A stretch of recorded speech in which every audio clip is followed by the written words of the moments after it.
Hi, Sucha Datta, continuing with your economics and the last chapter, class 10, consumer rights. Well, who is a consumer? Any person who consumes something is a consumer. That means I am a consumer, you are a consumer, everybody is a consumer. So, the simple term is that a person who consumes something is a consumer. And what are his rights? What should he know?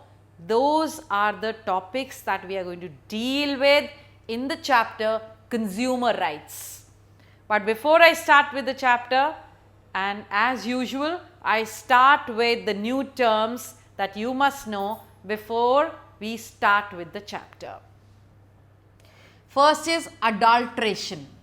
Now, what is adulteration? It is in fact when people, those who are selling, mix goods of low standard with the rest of it is adulteration. So, this is cheating the consumer. Adulteration is a method of cheating the consumer. This not only cheats him of his wealth, of his money, but also of his health, because an adulterated material is very bad for the health of the consumer. Next is false claims. Those who want to sell their product sometimes make very tall claims regarding their product.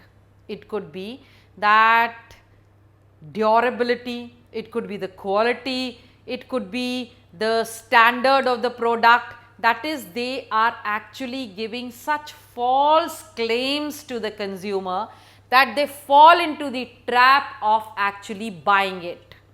So, when you do not give a true picture of the product that you buy, that's giving false claims.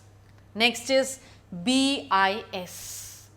BIS means Bureau of Indian Standards, and this is meant for industrial and consumer goods.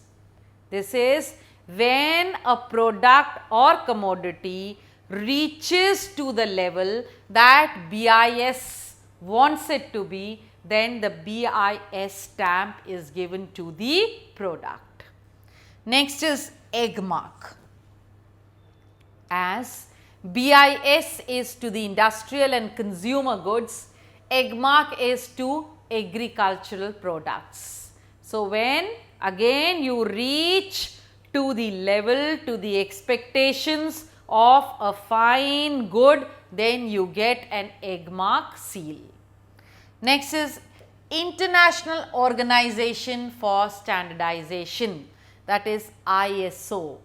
ISO is the one which certifies the products in the international market.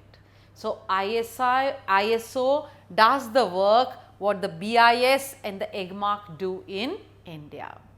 Next is Consumer International Global Organization.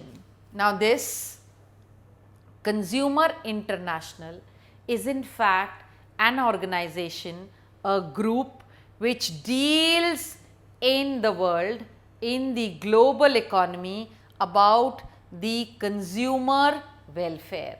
That is, it sees to it that the consumers are not cheated, that actually they get the right product, and whatever claims have been made by the buyer, by the seller, this means that they are looking into all that. So, Consumer International is in fact an organization which helps the consumer in not getting cheated. And I continue with the chapter in the next clipping.